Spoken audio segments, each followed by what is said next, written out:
Hello and welcome back to the railway. Just thought I'd give you a quick update as to where we're getting on and what's going on at the minute. So to give you an update, just started finishing up bits and pieces here on the hillside that you guys have probably grown sick and tired of seeing now. I've just got to complete the mod rock over there.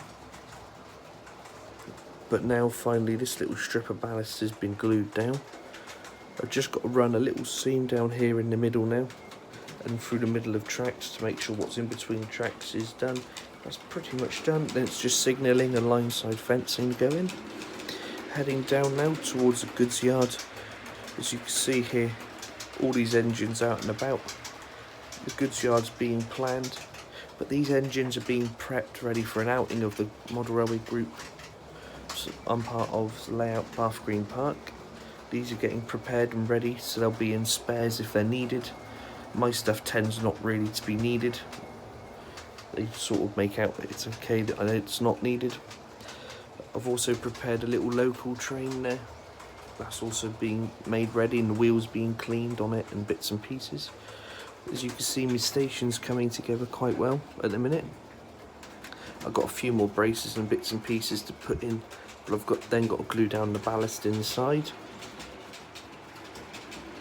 I've got a few new additions, mainly being that standard class Maunsell coach. This Drummond T9, which as you can see I'm in the middle of converting over into BR lines at Early Black. And finally this standard class 5 here, Camelot. So continuing round, there's not really been a lot of work done out here. This is sort of outside the scenic section, just making sure that there's no buckles in the track work with the heat. As we head round here towards the fiddle yard, again really not much has been done, just checking for any buckles in the heat and amending as necessary, as I has had that happen in a couple of places. So you can just see some of the stock I've got out at the minute. My rake of standard Mark 1s. These will add into that Gresley and those two over there to make Long Express. There'll be a clip of that at the end of the video. They're also coming with me to Avon Valley with Bath Green Park. I'll only be taking 3 of these Maunsells, which will be the 2 brake coaches and this standard class coach once it's been weathered, to make up a little local service as well. Not really taking any good stock, as I don't actually have enough with any end pockets ready to make up a consistent goods train for Bath. Over here at the end of the fiddle yard, again not a lot's done. It's mainly more tidying up I've got to get on and get done. Over here had a little bit of work done on the outer track. There was a large buckle over there that had to get addressed as we get a bit hotter now going into the summer months. And we're back to where we started pretty much. So just to give you a little bit of an insight as to what the layout's about, if you've ever been wondering, it's not really meant to be anywhere in particular. It's meant to be quite flexible as to what can run through it. I've only really got 11.5 feet and 5 foot at one end and 6 foot at the other end to work with, hence why there's a gaping gap over there between the wall and the board. But this layout has been made so it's been portable, as I live in a Wallway house and they're going to be coming down soon. The work's starting at the end of the year for that. We've actually had to make it portable, so if I have to move anywhere it can be stored in sections or dismantled if necessary. Hence why I'm not really going at a massive rate of pace to get stuff done. This is mainly just so I can experiment and get on top of what I need to do. And with this layout I've started developing scenics, as you can see here, and getting ideas of flowing of realistic track work of how it would have been laid out, and trying to work on getting it running smoothly. These bridge sides I actually made from scratch out of matchsticks and lollipop sticks and whatever, so I'm starting to learn. It's mainly really just a layout of learning and developing my skills to take towards the group as they start to build new layouts. So yeah, and it's currently in the conversion for DCC. Just take you underneath this board here and show you. As you can see there, I've got a couple of CAN bus wires where I've stripped bare in a few places, put all my dropper wires on. Then I've made these giant link wires that then lead on to the next board. And it's just, the boards are just got a couple of locating pins in them, and then they're just screwed together. That's basically it.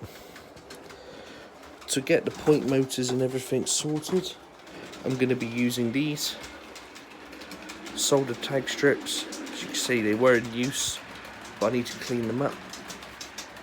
And I'm just using these, and I'm going to buy a few more of them and then start making like bus and wiring circuitry up, ready for when I buy the seat point motors, which will be used on the layout. There isn't really a lot more I can say, really. The ballast bonds, what I'm using just to stick my ballast down and bits of scenery down. I've still got projects ongoing, like these Mark 1s need people fitting in them, really, as they're going to be ex-works. They're not really going to be made to be that dirty, so I think putting people in them would just add to them. I've got this Stanley coach here to weather up so it matches with the rest of the train now. As you see, this old Midland P2 coach sort of really been given a heavy weathering. This is to replicate maybe a bit of stock that's coming out from like a cityscape. So it's been used maybe around Birmingham area or London. A lot of activity, a lot of dirt at the time, and it's just been weathered up, and it's just been put on the end of this train to make up an extra express. Good stock back there as well. Some of it needs weathering, some of it doesn't.